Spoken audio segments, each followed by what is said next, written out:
Welcome to Season 2 of the Spotlight series, Don't Just Survive, Thrive. Most of us have experienced challenging times in our lives, particularly over the last few months of 2020. The key is how we choose to respond, whether we merely survive or thrive. My name is Nicola Steele, founder of JJP Talent Solutions, an Australian IT recruitment company. With over 20 years' expertise, I provide insights on how you can transform your career to the next level. The focus of Season 2 is around reinvention and how we can thrive in the new normal. In this podcast, I speak to experts from a variety of professions, including HR, technology, marketing, and business coaching. I don't have all the answers. However, collectively, we can instill hope, clarity, and inspiration. I hope you enjoy listening.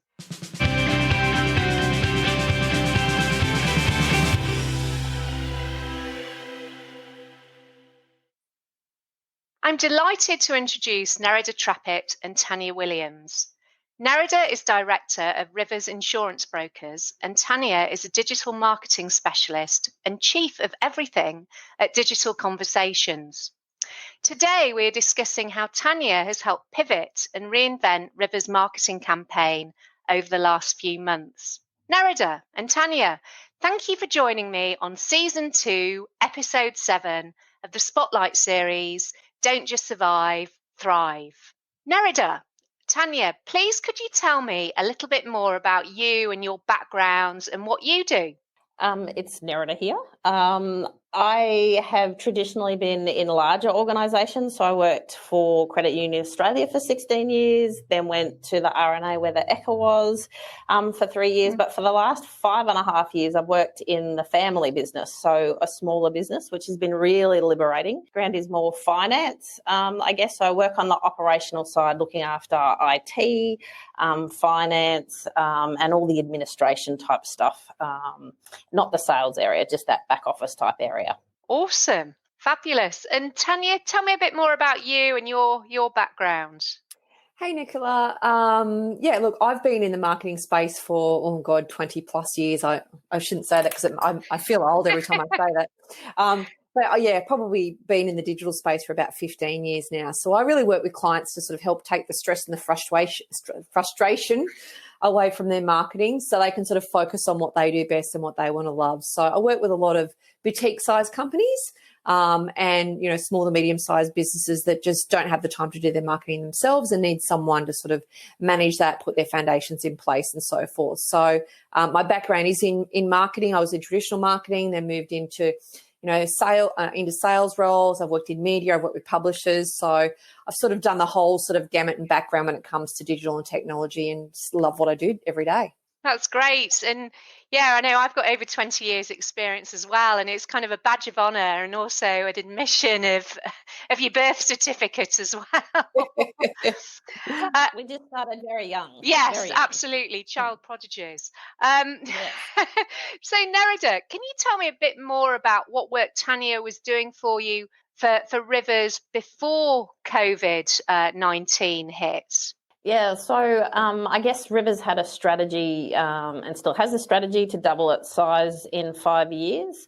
So part of that evolution, we had merged with a few other brokerages. We'd grown our business bigger, but we didn't have anyone focused just on marketing. When we started that strategy, Rivers was very much internally focused.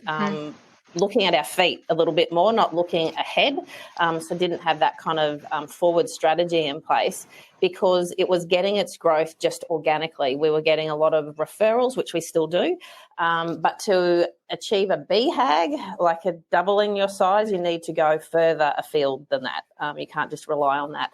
And I guess we were upping our professionalism as well in the same regard as we were getting bigger. but we weren't big enough to have someone dedicated just to our marketing, and we didn't have our expertise in-house for that.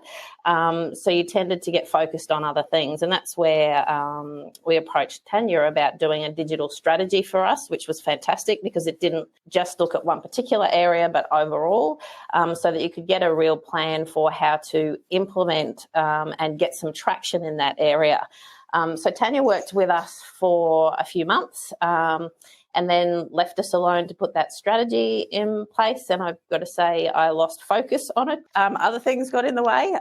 So that's why we were engaged with Tanya again to get that up and running. And she's been fantastic. She's the little person that says, hey, we said we were going to do this. We said we were going to do this, and I need that, and keeps the whole the whole lot going. She's just been brilliant in that respect. That's fantastic. And thank you for your honesty that you kind of didn't get round to doing it, which I know we've all got those to-do lists. So Tanya, you put all these great strategies in place and then COVID hit Australia. Mm-hmm. So based on your previous strategy, why did you decide to pivot River's original marketing strategy that you had planned? Well, I think, everything you do in marketing always has to start with the client or the customer. And I know from the conversations that I had with Nerida that they were getting all these different questions come up that were COVID related, and just different conversations were happening. So, when these sorts of unexpected circumstances happen, it's really important to review what you've got in place and go, does this still fit or work for what we're actually trying to achieve? And it just didn't. We needed to go and look at a few things that we had in that were pretty much ready to roll out. Let's just pause those for a while. Let's move it back and then look at those in a few months' time and see if they're still relevant. So it was really about listening to the conversations and the issues that the guys were having and the questions that they were getting asked from their clients. So then we could look at how we needed to pivot. So what we basically did was look at what the types of information was that they needed from Rivers, and it was really centred on the types of issues that they were having at that particular time. So it made sense for us to focus the content and the marketing pieces to what the clients actually needed, so it could be really practical for them. So the first thing we did was like, okay, what do they actually need? And a lot of that was around giving them information that was sort of relevant to them. And then what we also looked at was how can we put the emphasis back on our clients? And one of the things we did to do that was create these things called client spotlights, where we could actually just put emphasis back on them and give them the help and support that they needed. So it was looking at what we had in place, what was relevant for now, what needed to be stopped, what needed to be sort of paused, and we could look at it again sort of down the track. And I think from a marketing perspective, we should always be doing that. We need to be listening to the conversations that are happening around us and the conversations that are happening with our customers, because that will then help us guide the actual marketing content and what needs to happen to make sure it's highly relevant for them. Absolutely. And I think as well with that COVID situation, particularly March, April, May, it was changing so quickly. Yeah, every day. There was something new happening every day, wasn't there? So it was almost, yeah, almost every hour. It was incredible how quickly that moved. And with marketing, sometimes it can be done the wrong way. It's not just inappropriate, but could have potentially a negative impact. Can you expand a little bit more on that? Look, I think that's the thing. You need to be really mindful of your customer's current situation. Otherwise, obviously, you can come across in a very negative way that can result in obviously people unfollowing your brand or even stopping doing business with you. So it's about, I suppose, having your ear to the ground to a certain degree and being mindful of what was happening. Particularly in this sort of circumstance, because there was so much happening so quickly. As you said, like every hour there was a new update or something that had changed that we needed to respond to. So, and this goes from, for any time of the year as well, you've got to really be mindful of what's happening at the current time. And I think if you don't do that, you can really cause a lot of damage to your personal and your business brand by just by ignoring what's going on in your clients' lives, because if it's relevant to them, it should be relevant to you. So it's really important to sit back and take notice around that. Definitely. And so many people were affected differently as well. And appearing to be smug or and alienating people. Yeah, very, very true. And Nerida, the new marketing strategy that Tanya put together, very much centred on River's core values. So tell me a bit more about the core values and why you consider them so intrinsic to River's. We spend a lot of time putting together our values a couple of years ago, and we believe that our values are not just for our clients, but they're also for our staff members as well. So, I don't treat people differently inside and outside. And we're also not a company that has a vision statement that you see in some of the big corporates that will be the world leading risk manager that goes on for sentences and sentences. That's not us. We're very down to earth. So I guess the marketing that we were doing centered around our statement of our purpose is to ensure you never feel alone. So as I said, that's for our staff members when they're doing their job day to day, as well as our clients on the outside. They should never feel alone. Underneath that, the values that we came up with, we did a workshop with our staff that were with us at the time, and we had Post-it notes flying everywhere, and we came down to a critical 5, which are that we're passionate, but by passionate we mean we jump in boots and all. So we don't do a half-hearted effort with something. We really embrace what we're doing. That we're approachable, so we always have the time for each other. That we've got each other's backs, and that we are diverse. So diverse in our thinking, that we appreciate other people's point of view. We don't necessarily always agree, but we can agree to disagree, but people should have a voice to express what they think, and that we're responsible for what we say and do as well. So if we say we're going to do something, we follow through with it. So I guess when it came to insurance, all of those things during COVID, it sort of made us go a little bit further than just being just on insurance. There were other things we could do for our clients within our own client community to help each other out. Absolutely. And that centerpiece that you're not alone would have been so relevant when we were all in ISO and what have you. Absolutely. And I think that these things moved so quickly during that time, and the way people needed to interact with our brokers and our staff, everything changed so quickly that you really needed to look at the individual person and make sure that you were looking after them. So yeah, it was, a lot of people did feel quite isolated. Yeah, and dealing with them with kindness and compassion. And if there's something good that came of it, was people did seem to be more, and organisations be more compassionate. Yes, so Tanya, with all this in mind, and you'd done all your previous strategy, but you now had your new strategy. What was the new strategy that you created for Rivers?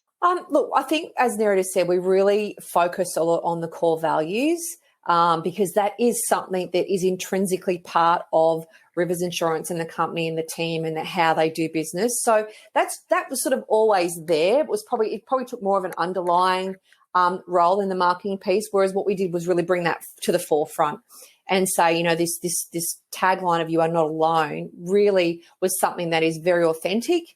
I think it comes across that way for sure, but it allowed us to just really showcase those core values that they live and breathe every day, because as Nerida said, like, some people just have these words on a wall and they don't actually mean anything. So the fact that we could go to the clients and say, hey, you are not alone, and how can we support you, really sort of help sort of, showcase that. So what, as I said, like, clients really became centerpiece to that. So we knew that the clients had other priorities in their day. So they were just struggling to keep doors open. They were moving staff into, remote work. They probably had kids homeschooling. So they had a lot that they were dealing with. So we thought that, it was better to create content and share relevant information that helped them do that. So we had, a couple of people do guest blogs that were relevant to those things for us. So then it was the content that we were sharing was highly relevant, but we also wanted to put the focus back on the client and showcase their business, because we knew from the conversations that the team were having with the clients that, look, some of them were really struggling. So we thought, well, how can we highlight them? So we did a series of client spotlights as well, so we could, help those that sort of really needed help, give them additional exposure. to hopefully new markets and new people that hadn't heard of them, but really show them that they weren't alone and that we were supporting them. So again, it came back to that core value, and it just made sort of total sense. And then we also put together some, specific COVID-related content. So, we put together a guide that was around, talking about, how your insurance is impacted by remote teams working at home and cybersecurity and these sorts of things that probably a lot of people hadn't thought about. So again, the content was relevant to what was happening. It wasn't something we had planned to do prior to, but given what was happening, the conversations were happening, it just made sense to give them something that they could take that would literally practically help them day to day.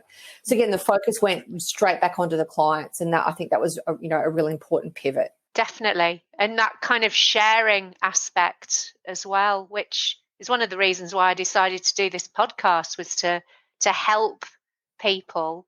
And you guys became involved, which is fantastic as well.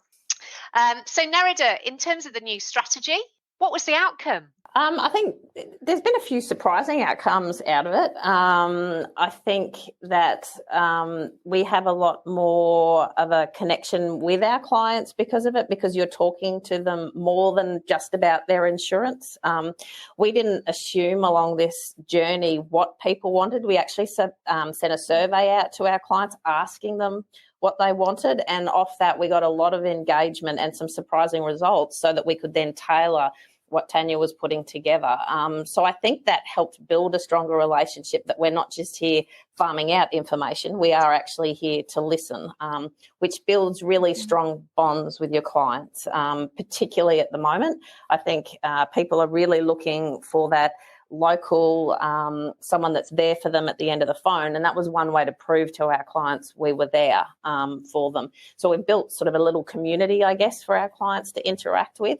But also internally, since we did our values, and we do have, or we had, I think we still have, but the BHAG of doubling our size, some of our newer staff sort of were a little bit stuck on that and didn't understand why we had that. And what this demonstrated to them was we weren't just here to make money, we were here to look after our clients as well. So our newer staff demonstrated that we would actually go to clients, ask them questions about themselves, their favourite quote, what 3 people they'd invite to dinner were in the blogs as well. So you're really humanising it, and that it's not just all about making money. That's not what the company's here for. We're here for a much longer term strategy and helping our community as well. That's fantastic. That's really, really good. So Tanya, what advice would you give with regards to companies reinventing their marketing strategies for the next 6 months of 2020? Yeah, look, I think it's really important to review the strategy that they've got in place. So what does the next 3 to 6 months need to look like now? Because, we've been through this panic phase and we've now moved into more of a survival phase, and the next step's going to be on recovery. So, what we had in place for the beginning of 2020 and where we are now, probably 2 very different places.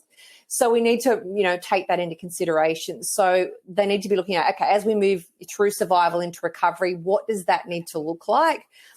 We need to consider, what content and what information we can reinstate, what's going to be relevant and when it's going to be relevant, what type of campaigns can we be planning in the next few months, because we still want to be seen as obviously empathetic and authentic and still looking at what the current issues are, and those issues are going to continue to change as well. But I think as we're coming out of it, even now, like as of today, we're seeing businesses putting a more business message across and saying, hey, it's okay to get back to doing business. So, we're seeing that start to change.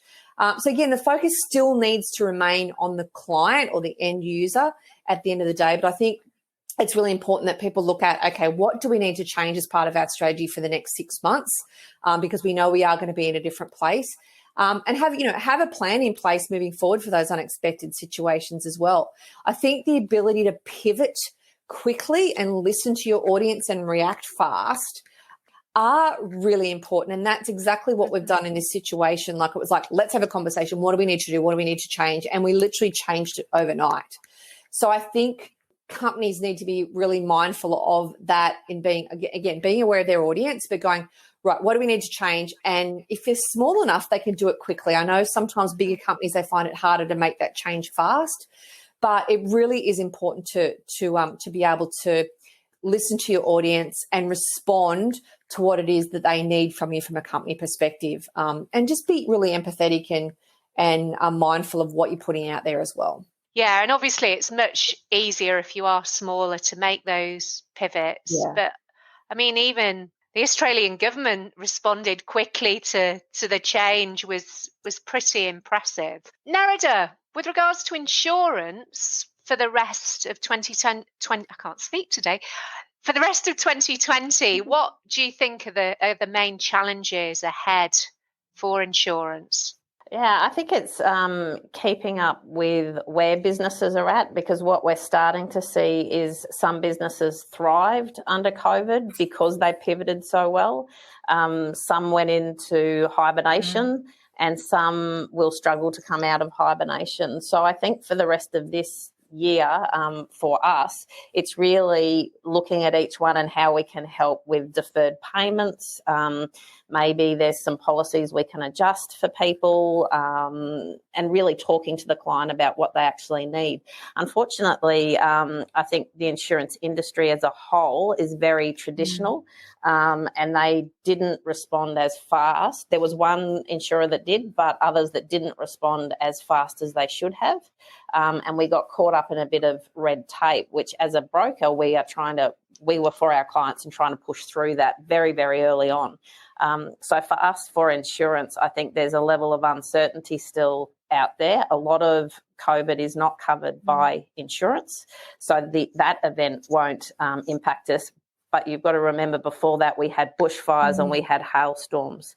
So the future is a little uncertain, I think, of where everything will lie down, because things are changing so rapidly and such big events are occurring, not just here, but all around the world. So being aware of what you have covered and what your risk appetite is, how much you can afford maybe to spend before you start an insurance policy, they're the important things. And so deep understanding of what you can and you can't do, and talking to a broker about that, I think, is really important at the moment. Yeah, absolutely. And goodness me, the bushfires seem like a decade ago. There's a really funny video about that, about a future self talking to a past self. So someone from now going back in time to January. And when I even for me, in the insurance industry, when they mentioned the bushfires, it was like, oh gosh, that was this year as well, at the end of last year. Yes, I think I know the video. It's a youngish woman, isn't it, that's going back and talking to herself and saying buy shares in Zoom and what have you. Yes, absolutely. Well, thank you very much for sharing your insights, Tanya and Nerida. Is there anything else that you'd particularly like to share? Not that I can think of right at this moment. I think it's just important just to, remember your situation and change accordingly, because we are going to see, a lot of change still happening over the next few months. So, just think about what your clients need from you and act accordingly. Be nimble. Yeah. Excellent. Well, thank you very much, both of you. Pleasure. Thank you.